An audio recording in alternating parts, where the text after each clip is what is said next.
Hey, everybody, it is Trags, Mike Petralia, back with the latest episode of the Jungle War podcast, powered by CLNS and our great friends at Prize Picks and the Game Time app. Here with me on this episode of the Jungle War pod, wrapping up Bengals minicamp 2024, is the one and only Richard Skinner.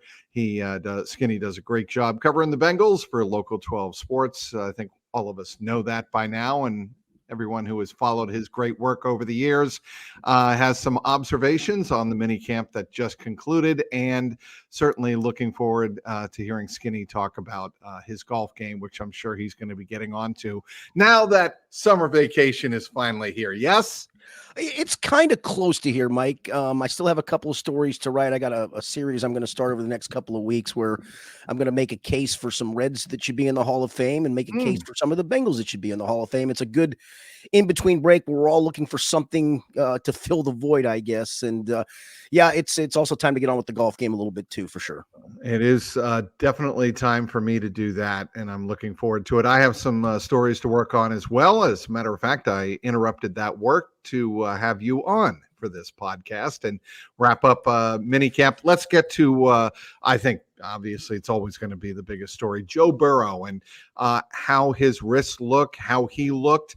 I think it's safe to say, Skinny, he is still taking it pretty easy. And the thing I asked Joe Burrow this week was whether or not he regards his football practice right now and the way he's throwing the ball as part of his rehab. And do you feel that that's pretty much the way he's treating it? I do. And I guess I didn't expect to see him rip it, for lack of a better term. And I can't remember who asked the question the other day who said, if you had to rip one into a tight window right now, Charlie. Yep. Could you do it? And he said 100%. I guess I'll take him at his word. And I we never really saw him rip it, right? We saw him make some throws. We made him, it wasn't obviously a very strenuous practice. And I think we all want to micro-analyze, even I think fans micro-analyze. They see the video and it's not coming out of his hand right. Listen, I'm not Tom House. I'm not I'm not Jordan Palmer. I'm not skilled enough in the mechanics of that to know whether or not he's completely affected by it. But I think it is safe to say that he wasn't out there trying to get ready for the season opener. And he made that point to us, right? Where he said, I'm trying to get ready for September, not for June. And that also may be him kind of, the flip side would be, well, maybe it's not feeling right. And that's why he is taking it easy. And he's hoping another month, another month to 5 weeks before camp starts, the healing process will occur even more. And maybe that's the case. I honestly don't know. But yeah, to your point, I mean, we didn't see him do anything that made us go, wow. But I also think, he didn't do anything to make us go, either, in my opinion.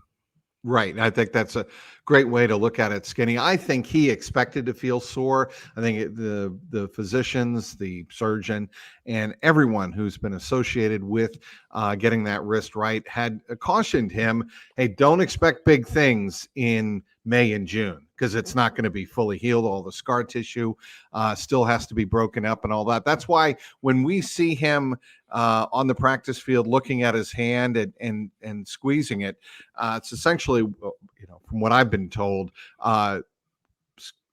someone who's been through a wrist surgery, he's trying to break up the scar tissue, and it's just part of rehab. Yeah, and I think people see that and get alarmed that, it's hurting. Well, it also may be hurting as well, but to your point, that is the other part of it, is he's probably been told, hey, keep doing that after you throw some, or maybe even if you feel a little bit of pain, that's just you breaking up the scar tissue. So, yeah, to your point, I don't think any of this is alarming. I've answered this on several interviews. We're not going to know how fully ready he is until there's an 11-on-11 in training camp. He drops back with some bullets around him. Obviously, he can't get hit. That's normal in training camp practices for quarterbacks. But he has to rip a throw into that tight window that we talked about, or the read is to throw a deep ball, and we see either really good or, like I said, I'm also of the ilk that I'm not so sure we're going to know all about this until he takes his first hit and has to brace a landing with that wrist as well, right? I mean, it's just part of football. You get sacked or hit a lot of times because they throw the ball so much. He's going to get hit. He's going to have to figure out a way to brace the fall. And does that compromise it? So, I don't think the mini camp or the OTAs prior to it really, definitively gave us an answer either way for Joe Burrow. And I don't think we're going to get that until, again, sometime in training camp when he has to make that tight window throw. I also think, and Zach Taylor spoke to us on Thursday as minicamp wrapped up. the thing I took away from Zach Taylor regarding Joe Burrow, he's going to have to trust what Joe Burrow tells him. Right. And he is not going to get into the business of, analyzing every single throw and saying, well, he looked good there. He didn't look good there. I looked, just average here. He's not going to get into that business. And I think that's very smart of Zach Taylor. And he's putting the responsibility on Joe. You have to be honest with us.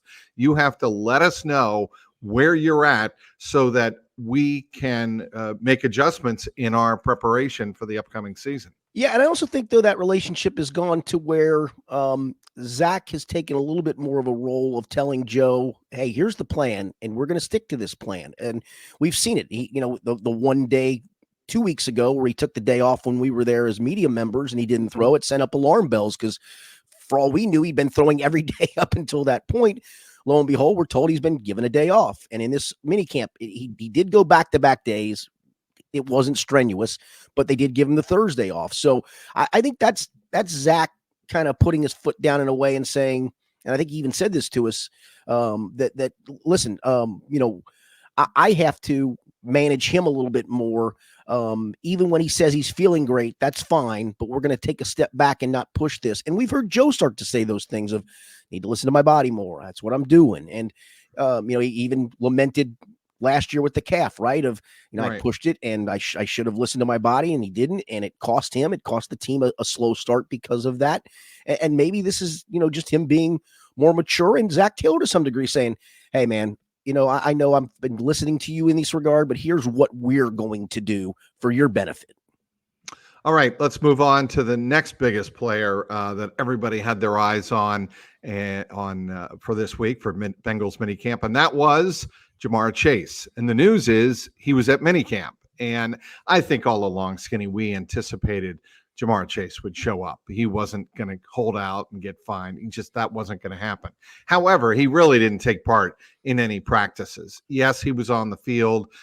Clearly, he went through some of the motions. He actually was there, and Zach Taylor pointed this out on Thursday, really as a cheerleader, as a team leader, certainly in the wide receiver room. He is the guy that everyone else in that room, with T. Higgins obviously not being there because he hasn't signed his franchise tag tender.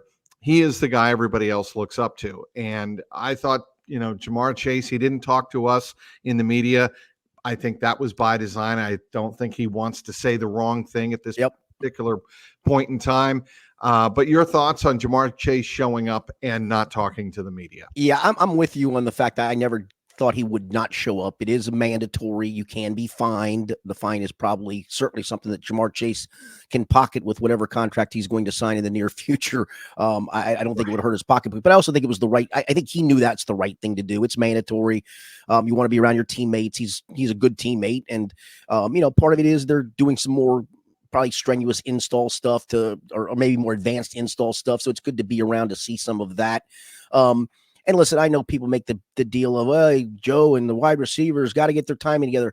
If Joe Burrow and Ja'Marr Chase and Joe Burrow and T. Higgins don't have their timing together at this point, they're never getting it together. They've had thousands of reps together. That part has been so overinflated, in my opinion, that, again, Ja'Marr did the right thing for me. If he doesn't want to come to the voluntary stuff because of the potential contract extension down the road, fine. I got no qualms with that. Right. I wouldn't have had qualms if he didn't come to the mini camp either, but I also understand that it was the right thing to do, and he knew it was the right thing to do, and he did it. So I think that checked off a nice box for everybody. Did you notice? And I really didn't until after the fact when I re-listened to the tape of Zach Taylor on Thursday. I thought there was a thinly veiled shot at Aaron Rodgers. Did you notice that? Well, he did say other teams, I think, because there's been a couple of other players for other teams that have not come. Yeah. I think New Orleans has a guy that didn't come to their mini camp. Maybe a Falcons player didn't come. And Aaron Rodgers, certainly the biggest thing. I think, but yeah. An average football fan that hears that, there's only one guy you think of this offseason who hasn't reported to mandatory minicamp, and their head coach, or his head coach, Robert Saleh, stuck his neck out and is essentially staking his career to Aaron Rodgers. Yeah, no question. And with Zach Taylor on Thursday saying, we really appreciate Ja'Marr Chase being here, taking on a leadership role, really being a guy other guys can look up to. it's a different dynamic, Skinny. Really different. Yeah, no question about it. And and that was the other thing for Trent Brown as well to show up. He's probably got some ways to go to get himself in a little bit better shape. He's a massive human being. But Very listen, massive. Again, he's a veteran. He's been in the league 9 seasons, 10 seasons. Would I have liked him to been there at the voluntary stuff to be around the guys? I know he supposedly had some family emergency situations, and take him at his word for that. But he was there for the mandatory part. So the guys that had to be there were there. And just to be clear, for people wondering about, why we're not talking about T. Higgins in that vein, T is not under contract. He does have the franchise tag. He's not subject to fine because technically he is not under contract at the moment. So we never, I don't think any of us believed he was going to show, and he didn't. In fact, I don't believe he's going to show until sometime in August when he finally capitulates and signs the franchise tag. Do you think it's going to be pretty much the same as Jesse Bates? I do. Yeah. I mean, I do. Sign that tag midway through preseason. Yeah, I do. The last preseason game is August 22nd. I could foresee him right before that last preseason game, that week of August, signing, getting through a couple of practices that week. It's a very short week because they play on a Saturday, then a Thursday, and then having the full 2-week ramp up before the regular season starts to get himself ready. And I think that's plenty of time. He is Richard Skinner of Local 12 Cincinnati. Does a great job covering the Cincinnati Bengals for local12.com. I want to move on to the defense now. And I actually thought, for what it's worth, and yet Joe Burrow wasn't at full strength, wasn't going full effort on, it's probably the wrong way of putting it. I don't think the urgency of the practice was anything like you would see. Agreed. Certainly in training camp. But I thought it was significant that the defense did show pretty well on Wednesday when they had a couple of pass breakups. And the first team against Joe Burrow, you were looking at guys like certainly Jermaine Pratt, but DJ Turner and Dax Hill. Both of them had pass breakups. And I find that significant because those are two guys that are going to be battling for the left corner spot in training camp. Yeah, and I'm probably surmising here because they hate when we label guys first teamers, right? It's something that gets frowned upon. Coaches don't read anything into it. So I've taken to writing it this way: the first defensive unit that came on the field to take on the first offensive unit that came on the field. And I thought it was significant that Dax Hill was the outside corner with that first unit. It gives me a thought that he's somehow got a leg up on DJ Turner. It's by no means, to your point, finalized. I do think it will be an absolute training camp battle that decides it.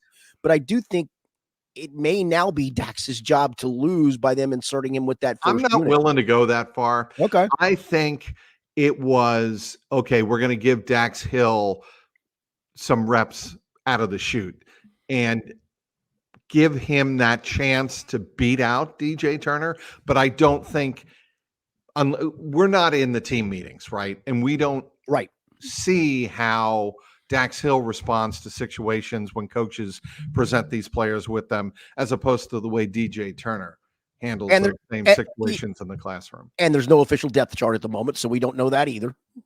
Right. And there shouldn't be. And no, right. Look, these are all kind of BS talking points in June. That's what we do. But that's what minicamp is there for. It's really there for the players to get around each other.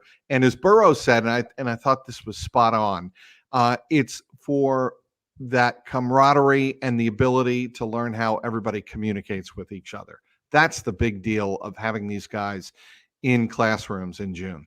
And that's why, these are important, and they certainly do accomplish things in these, but they're not getting ready to play the New England Patriots on June the 11th and 12th and 13th. It is, to your point, it's, again, to get some reps in, to get some install in, for rookies to understand this is how kind of practice goes. And to Zach's point, he even mentioned some of these rookies, when they come back, they're going to find out that it's no longer 75, 77 degrees. It's 90 degrees, and the practices are harder. The intensity is higher, and all of those things they have to prepare for. But yeah, it's still a necessary point of the offseason, in my opinion. Back to Joe Burrow. Seeing as though we're spending like 90% of this podcast talking about number 9. I thought it was interesting, the eye candy comment that came from Joe Burrow on Tuesday, and his anticipation this year, Skinny, that they are going to face different and multiple looks from defenses. They'll probably face a variety of defensive looks. And his answer to that is, well, we're going to have more varied offensive weaponry behind us. And I think that I'm fascinated to see how that really evolves in training camp and into the preseason and into the regular season. And I said this on 700 WLW with Rocky Boyman and Jason Williams on Thursday. I said they wanted to know, are the Bengals going to be more explosive on offense? And my answer was, I think they're going to be more versatile. They're going to have more options for Joe to choose from. Yeah, two things. I mean, if you remember at the combine talking to Dan Pitcher, he said that was kind of his charge this offseason, was to find ways to create more explosive plays. But to your point, because you asked that question to Joe, I think we all come into this looking at who's going to be the slot receiver to replace Tyler Boyd, right? T will be back. He's going to play. Jamar's back. And I don't look at it like that. I look at it as, to your point, the varied ways they can do things with a combination of Yoshavash and Higgins and outside and Chase in the slot. With the combination of two tight ends on the field with just two wide receivers and Mike Gesicki being in the slot. Creating ways maybe for Jermaine Burton in the slot and outside the slot. Charlie Jones to be in the slot. And that's where I think you're going to see those multiple wide receiver groupings. You're going to have Jamar Chase on the field 98% of the time. You're going to probably have T. Higgins on the field 90% of the time. But then how do they group them? It's not always Jamar on the outside. I think they really are fascinated to find ways to get Jamar working out of the slot to create some mismatches. And I think that's part of the explosive play situation. I think there's going to be explosive plays in the running game that weren't there in large part because Joe Mixon had lost that explosiveness. And you have two running backs now that really have, a chance to make explosive plays. They ran into a lot of 6-man boxes last year, Mike, and they didn't really have a lot of big plays out of that. And it should constitute not just, effective runs or efficient runs. That should constitute an occasional big play or two in the course of a game. So I think you'll get some explosive plays out of that as well. I am fascinated to see how the Bengals offense looks and how much different it is. I think it's going to evolve this year, and I think they have more options both on the outside and the inside to attack defenses with. Well, and I think to Joe, and Joe said this to us back in, he came back in early May. He saw. Actually, maybe it was his exit interview after the surgery. I can't remember which, but I mean, he saw how effective some of that play action pass stuff was with Jake Browning. So you can incorporate more of that. I think it will be incorporated more, especially if you're running the ball effectively and consistently. You'll see some more of that. Obviously, you're going to see Joe Burrow in the gun with an empty backfield at times because it's what he likes to do. It's what he's best at. If you can block it up, and that's your hope, is you've improved now the right side of the tackle situation, or at least at the very least you haven't taken a step backwards, and you can have 5-man protections from time to time. So I do think you're going to see a whole bunch of different things from this offense for sure. No-brainer of no-brainers extending Ted Karras, albeit just for 1 year through 2025. Yeah. But what did you think? I'll be honest with you, it surprised me a little bit, only because they're not big on offering guys into their 30s, right? I mean, that's been part of the mantra. He's 31, that's correct, and he'll be 33 by the end of the deal. Yeah, but I do think no-brainer in terms of it does make a ton of sense. Ted didn't have a great year last year, but still had a capable year. And that's probably all you need from a center. Would you like to have a Pro Bowl guy? Sure, but I just need a capable guy. And obviously his leadership is a big part of it. And it gives you the bridge to really find somebody.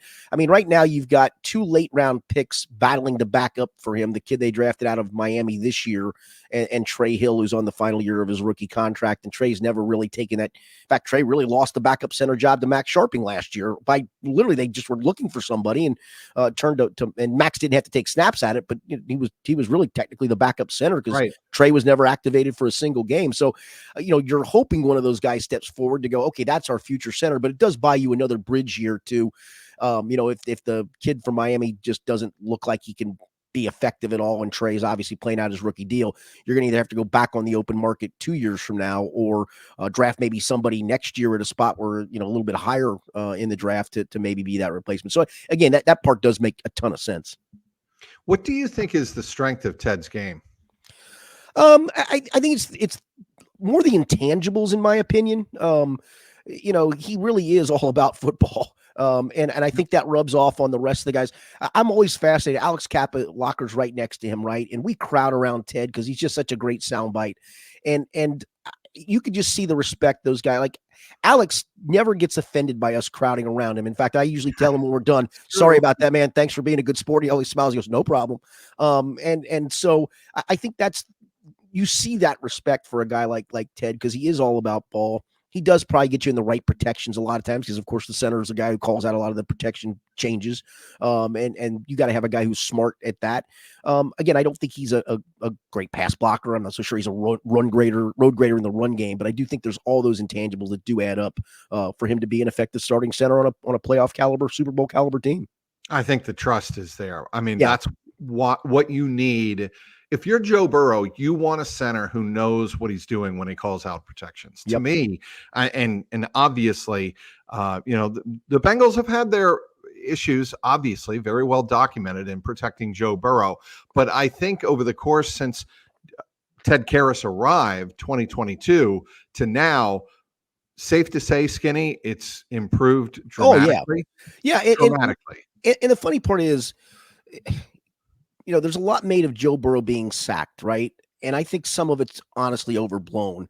The Bengals pass a lot. Guess what? If you drop back 45 times a game, you're going to get sacked a couple times. There's pretty good guys on the other side rushing the play. They're going to get through.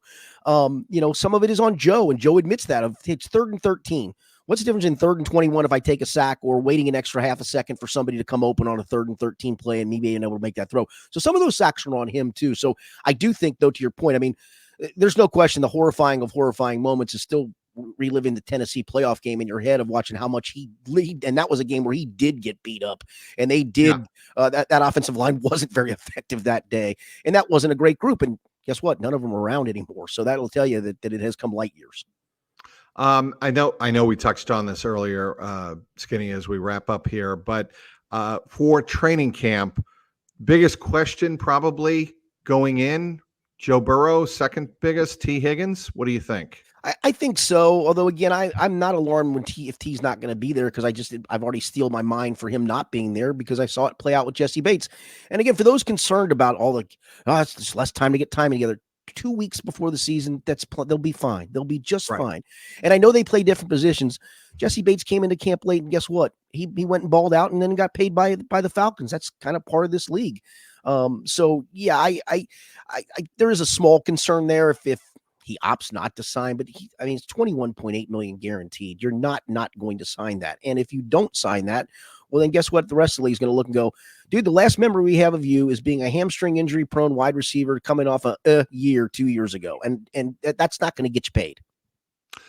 Any rookies stand out to you during not only the mini camp, but before that, no TAs and off-season practice? Yeah, as you know, it's always hard to tell. I mean, I know people want to make a snap judgment of Amarius Mims, but they don't do full 11-on-11s. They don't do blocking stuff against defensive guys, so you can't tell. But it was interesting. He was rotating with the ones a lot of times, he and Trent Brown, and some of that probably because Amarius was here and Trent wasn't. And also, eventually, Amarius is going to start some this year. He may start a bunch this year for all we know. And the early reports are he's taken to coaching. He looks athletic as all get out for a guy his size. But I'm just fascinated by Jermaine Burton. I think he's got a chance to be really, really good. It was interesting. I was a little surprised. And again, I don't expect guys off the top of their head to pop every name, but Joe Burrow was talking about, with Jamar and T not here, it's given him a chance to work with some of the other wide receivers. And he mentioned Andre Yoshivas by name. He mentioned Trent Irwin, who has gained his trust, by name. And he named Shedrick Jackson by name. That was interesting. That was interesting to me. Shed.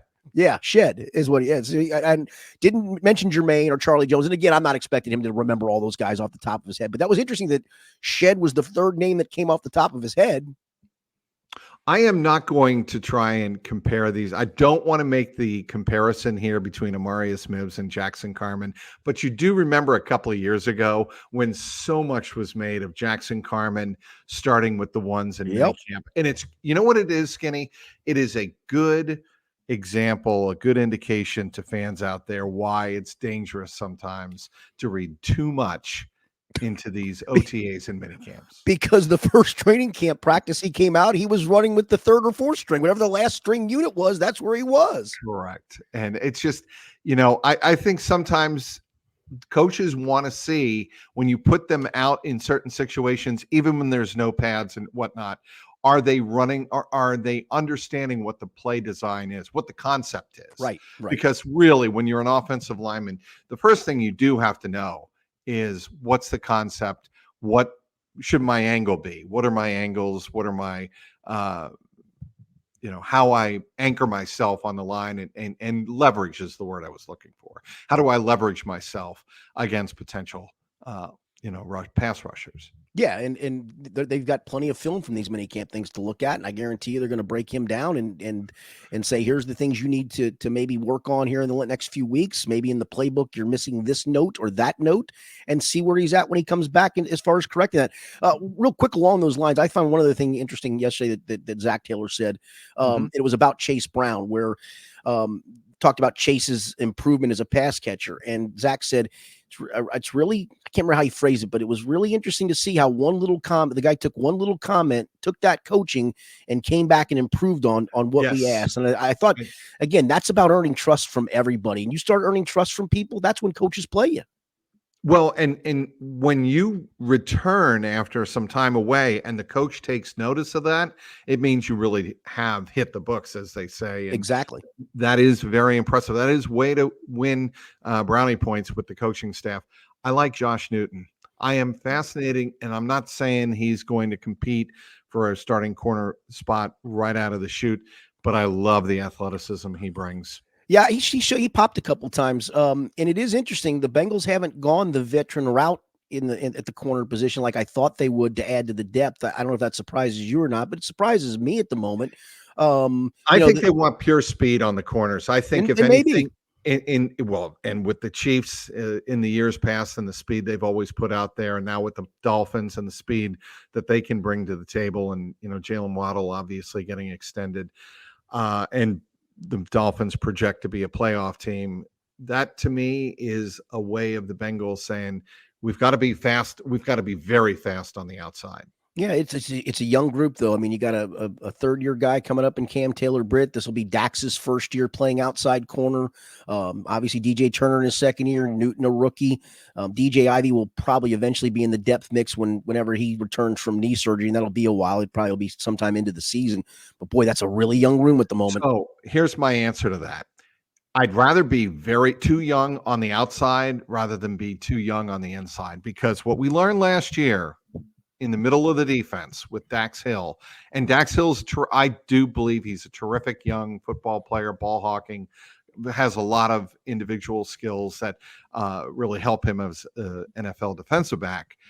But I'd rather be too young on the outside and have the speed there than be inexperienced over the middle. Yeah, and that's where getting Von Bell back was essential. You also got a Geno Stone who's not familiar with the system, but obviously coming off of a great year. And I think the addition of Von back there is huge. I've made this point too. Last year I didn't think it was a big deal that they lost Jesse and Von. I really thought they had a plan to overcome it. And it was unfortunate that it was Dax Hill in his first year back there, joined by Nick Scott, who didn't perform very well, but Nick was also new to the system. So you really have two guys who really don't know the system ins and outs, even close to Von and Jesse. I really think they had the blueprint of Von's going to be back there with Dax, and Von's going to take care of Dax. And when Von left, it was like, oh no, now we're in trouble. And it showed throughout the whole season. And I think that was important to bring Von back just because of what he does in terms of knowledge of the defense. All right. He is Skinny Richard Skinner of Local 12 Sports here in Cincinnati. Once again, Skinny, remind people what you're working on for Local 12. Yeah, I've got a piece that's probably going to be up this weekend on the new kickoff rule, which is going to be fascinating to watch when those joint practices and preseason games come about. Darren Simmons he told me literally he's been changing things, not from practice to practice, not from week to week. He said, I'm literally changing stuff from rep to rep. I'm seeing something that doesn't look like it's going to work, and I'm changing it up on the fly.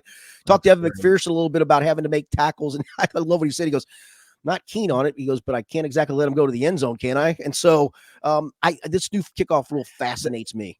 We laugh about that. That concerns me. And I was talking, actually I was talking to Chris Evans about this, because he obviously is a big part of their special teams.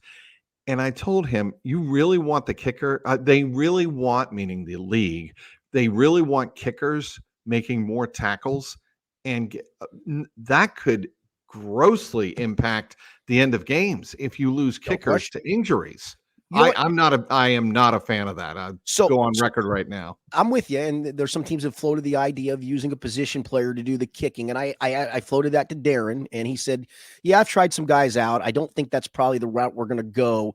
His thing was kickers are so good, and Evan's one of the best that those guys can pin kickoffs at the 2-yard line or somewhere in that vicinity with regularity, whereas the other guy, you're just taking a real chance. Darren also talked about probably there's going to be more kicks along the ground that'll bounce in that landing zone, because if it lands before the landing zone, it's a dead ball and it comes out to the 40. So if it lands in the landing zone, I think his point was we want to get the ball to roll a few times to allow the coverage unit to get through and to maybe pin them back there. So again, I'm just fascinated how people do this. I told our friend Paul Daner the other day at practice, because he wrote a story about this, talking to Darren last week. I said, you know what's going to end up happening, in my opinion? We're all talking about all this new kickoffs and guys are going to be more returns. You know, the touchback comes out to the 30. It's only a 5-yard difference from where it is now. I think a lot of coaches are going to go, to hell with it. Just kick it through the end zone and we'll give it the ball at the 30. It's only a 5-yard difference. Right. And if it were me and I had a kicker like Evan McPherson, who means so much, I think that would be my approach. I'm not going to overthink it. And I think, you know, a guy like Darren Simmons, the reason he's so great is he's coaching for that situation or 2 or 3 that comes up during the course of a season where they have got to have a play. They have to execute a play for a specific reason, either ahead in the game or behind in the game late. And that's when they need to execute that play. It's not because they're going to be doing the play over and over and over. Yeah, no. Yeah. And to your point about the kickers, I think the stats are like 25% or 30% of kickoffs that are used under this rule, where they're used. Kickers are involved in the tackle. Now, I don't know if that means solo tackles. I don't know if that means, you know, late on an assist. I don't think you want Evan McPherson involved in 30% of the plays on kickoff trying to make a tackle. And I know Evan doesn't want to do that. In fact, there was one last year, I can't remember what game it was, maybe Jacksonville, where he was about to make a tackle, and I'm like, don't do it. Don't do it. Don't do it. There's no, the risk is not worth the reward in this situation. And so if you're going to say that once a week about your team's kicker, I don't think that's what the league wants out of this. And I don't know what the happy medium is. I just enjoy the change. I think it's going to be fascinating again to watch. I mean, we may watch 15 kickoffs returned for touchdowns in the preseason, and that's when the coaches are going to go, yeah, to hell, just kick it through the end zone. We're good. We're not playing this. We're not playing with this any longer. I hope you get some good golf time. I do too. I'm hoping for that as well, Mikey. I hope you do as well. Maybe I will be joining you on the links. I would like that. Yeah, I think that's going to happen over the next several weeks. But anyway, he is Richard Skinny on Local 12 Sports. Be sure to follow his material there. He has always done a great job covering the Bengals and the National Football League. Want to thank our great sponsors. That would be Prize Picks and the Game Time app. Also want to thank our great producers at CLNS Media for always getting us on the platform. Thank you very much. Until next week, I'm Mike Petralia, Trags. Keep that jungle roaring.